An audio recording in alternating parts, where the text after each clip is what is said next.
know, Lois. I'm very sorry. I have another pair in my office. Well, I better get them for you. I'll meet you at the studio. The man who once could have been the face that every kid looked up to, strong, brave, and full of charm, was George Reeves, who brought Superman to life on the screen in a manner that people could believe heroes were real.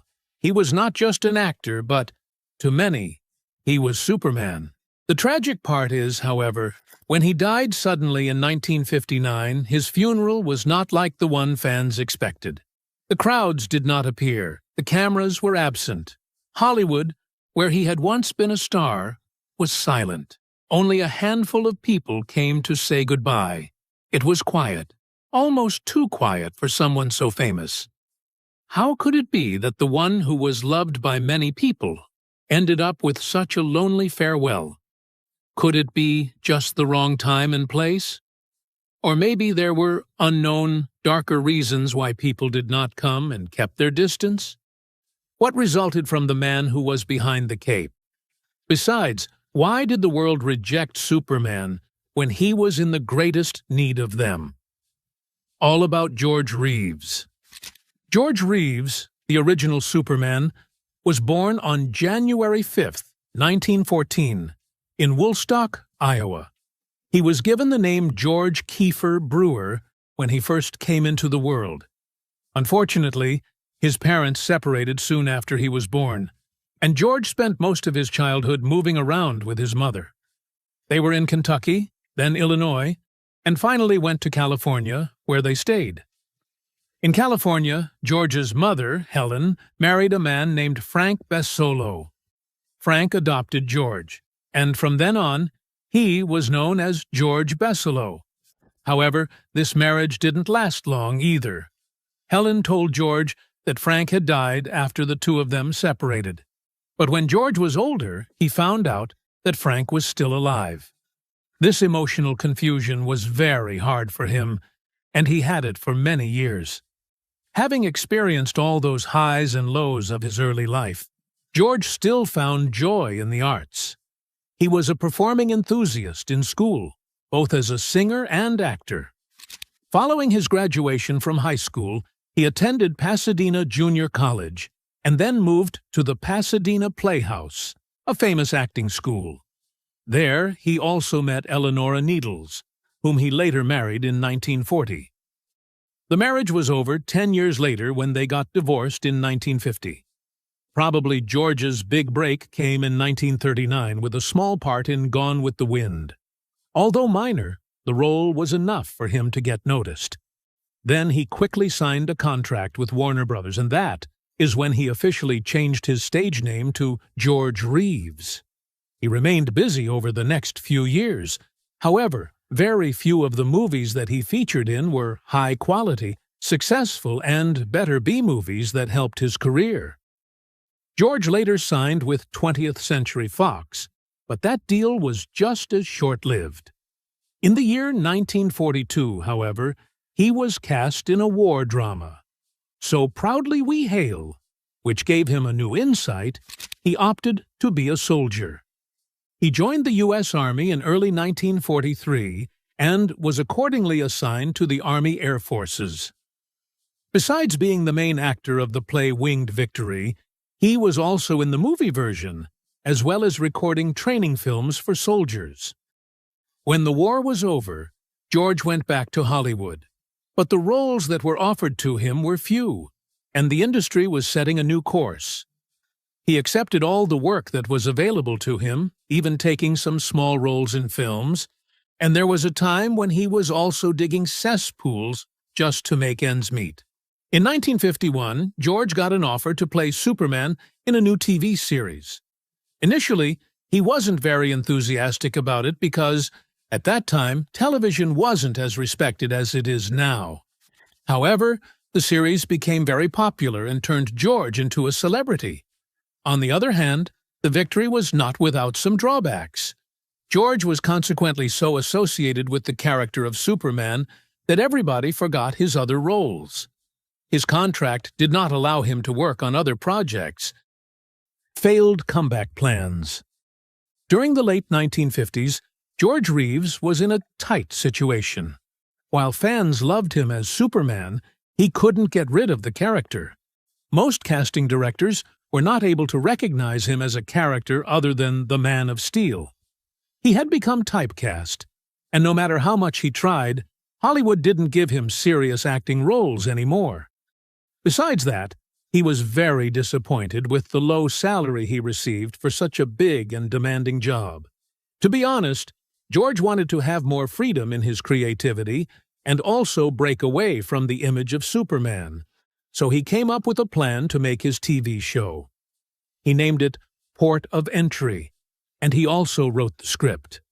His idea was to film the show in places like Hawaii and Mexico, which would give it an adventurous, international touch. George's side of the story was an inspirational and ambitious plan. However, no one was ready to give money for the project, so it stayed in the planning phase only. At the same time, the team of Adventures of Superman was not having an easy time either. They did not succeed in finding a suitable person to replace George. Then, they gave a much higher offer to him to come back, reportedly $5,000 per week, which was a large amount at that time, particularly if we consider that they only recorded a few weeks during the year. George decided to come back, although he had emotional conflicts, as he was confronted with no other alternatives and money problems. In 1959, almost everything was set up for the arrival of the new season. The costumes were being modified, the writers were creating new scripts, and the actors were assembled. George, who was still doubtful about being Superman at 45 years old, was reportedly going to start filming soon, although he was a little hesitant. However, something unexpected occurred. Before the production could start, George Reeves died of a sudden death. The entertainment industry was shocked after the news. The Superman of the cheerful and smiling kind that was from the TV screens of millions of audience was no more. And the unclear circumstances of his death were there from the very beginning. Some people thought that he had committed suicide, others that he had been murdered, and the rumors never stopped. Instead of a comeback, it turned into a tragedy. George Reeves is the name today that is still being questioned as to what happened. The last days of his life were full of despair and unfulfilled expectations. It all happened tragically, right at the moment when he was getting ready for one more performance as the Man of Steel. Engagement, career hopes, and financial struggles. By 1958, George Reeves was not only going through a lot of changes in his professional life, but also his personal life. He had just ended his relationship with Toni Mannix, the wife of a powerful executive at MGM, Eddie Mannix. Then, George got engaged to Leonore Lemon, an outgoing and outspoken socialite, known for her wild character and upper-class lifestyle, shortly after their breakup. The duo was reportedly planning a wedding for June 19, 1959, and then taking off for a honeymoon in Tijuana. From the outside, it seemed as if George was eager to turn over a new leaf. A new marriage, maybe work opportunities, and possibly a new chapter in life. However, in private, it was quite different. We need to look at what was going on behind the scenes. George was going through some financial problems that he confessed to his closest friends, and even to his mother, for example. The income people expected from him was not the reality of his finances, despite his fame. Using the Superman TV series as a reference, the pay is not high by Hollywood standards, and due to the limited filming schedule, he could only work during the few weeks of the year. But George was still optimistic. The show meant that the revival of Adventures of Superman was still possible, and it was that small light at the end of the tunnel that kept him going. In addition, he was attempting to transition into directing. To bring this project to life, Phyllis Coates, who portrayed Lois Lane in the beginning of the series, supported George. He thought that this endeavor would be the one that would finally unshackle him from the identity of Superman that had become his, and so could thus give him a fresh start. Unfortunately, the money didn't come through, so he was unable to launch the project. He undoubtedly had other chances waiting, but the thing was that they all were related to Superman once again. There was a Superman stage show scheduled for July, and the idea of bringing the performance on a tour in Australia was being discussed. However, those jobs were the ones that could still remind George of the fact that he was unable to break free from the Cape, no matter that he was 45 years old, even while they may have helped with his finances. He found himself in a difficult situation where he was no longer famous, but not actually free at the same time. The public adored him as Superman, but he was not inclined to stick to this role forever. George Reeves was very ambitious, but in truth, his situation was a good deal more complicated, and it seemed that it had already begun to affect his mood negatively. The man behind the cape.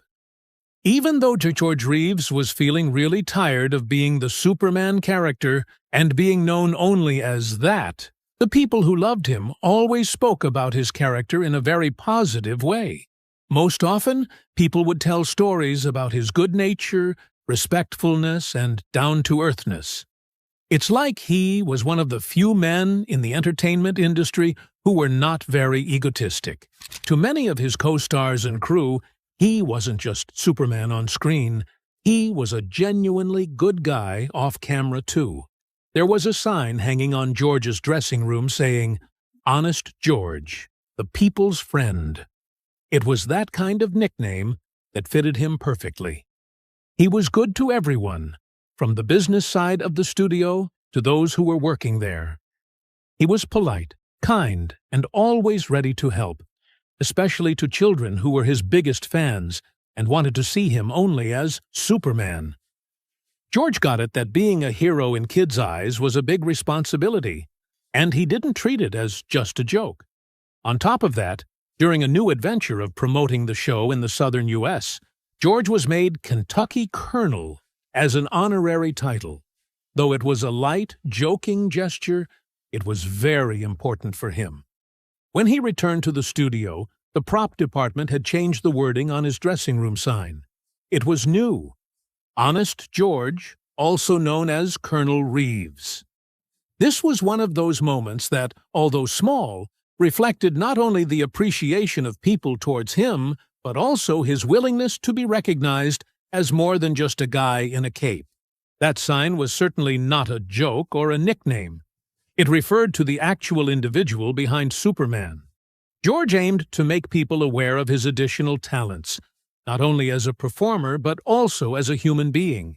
And it is worth noting that, despite his career challenges in later years, his goodwill, modesty, and amiable character were deeply ingrained in the memory of everyone who had the opportunity to work with him. Eventually, George Reeves might have been the one who played the role of Superman for the masses, but to those who were in his inner circle, he was simply Honest George, the friend of the people. A role model off-screen. George Reeves wasn't just a hero on TV. He tried to live like one in real life, too. He understood that playing Superman came with a lot of responsibility, especially because so many kids looked up to him. He took that seriously. For starters, even though George smoked in private, he made sure never to do it in front of children or cameras. He knew that kids saw him as Superman, and, although he was still famous, real acting jobs were becoming rarer and rarer. And he didn't want to set a bad example. Eventually, he even quit smoking altogether, partly because of how important his image had become to young fans. George also kept his personal life very private. He didn't want any scandals or bad press to affect how kids saw him. When he made public appearances, he was always warm and friendly, taking time to meet and greet children who adored him. But he didn't stop there. George also supported important causes. He worked to raise awareness and money for myasthenia gravis, a serious disease that affects the muscles. He became the national chairman for the Myasthenia Gravis Foundation in 1955. That role showed how much he wanted to use his fame for something good. At the heart of it all, George Reeves truly cared about people, especially kids. To them, he wasn't just a TV character. He was a real-life hero who inspired kindness, strength, and hope. George Reeves's death. On the night of June 16, 1959, a tragedy occurred that would be forever linked to the name of George Reeves. At around 1:30 to 2 a.m., the actor was found dead with a gunshot wound to the head in the bedroom of his house located in Benedict Canyon, Los Angeles. He was only 45 years old. It was also revealed that George was not alone in the house at the time. His fiancée, Leonore Lemon, and a few friends were downstairs. Leonore said that she was in the living room at the time when the shot was fired. In contrast, Fred Crane, a friend of George's, gave quite a different version of events, saying that someone had told him that Leonore was much closer to the bedroom when it happened. It is said that after the shot, Leonore came downstairs in a rush and kept saying over and over, "Tell them I was down here. Tell them I was down here." The authenticity of that line was challenged by many. The authorities decided that the death was a case of suicide, though many strange things made people doubt the decision. The first thing to mention here is that the gun found had no fingerprints on it, and not only that, no gunpowder residue was found on George's hands. However, at that time, the police might not have been very thorough with it. Even weirder, the bullet that ended his life was located in the ceiling, and 2 more bullets were found on the floor. They were all from the same weapon, at his feet, but nobody in the house recalled more than 1 gunshot. There was no indication of a break-in or struggle. The official statements, autopsy, and witness statements have led the police to conclude the case as suicide. However, many fans, and even some friends, nevertheless, were not convinced. Leonore later on mentioned that George was heavily depressed. She said that he had no hope for his career. He had made several attempts to get beyond Superman, but the success was not there. In one police report, a phrase of hers was quoted, namely, "He's probably going to go shoot himself." After these words, a gunshot was heard, and she supposedly repeated, "See there, I told you so." George Reeves was buried at the Mountain View Cemetery in Altadena, California. Still, he was celebrated after death, though several reasons led to the mystery of his demise. He was awarded a star on the Hollywood Walk of Fame in 1960 for his television work. DC Comics named him one of the 50 who made DC great in 1985, a fitting homage to the man who energized Superman for millions of people. Doubt, drama, and Hollywood mystery. When George Reeves was discovered dead, some people were not quite sure that it was a suicide. To be honest, the first person to doubt this was his mother, Helen Basolo. She was adamant that her son could never have done such a thing. According to her, the police had not given the matter of whether it was suicide or not the proper attention. She even went to the extent of hiring an attorney by the name of Jerry Giesler, who was a well-known one, to investigate the case further. Giesler taking the lead, a second autopsy was performed on George's body. The findings were generally in line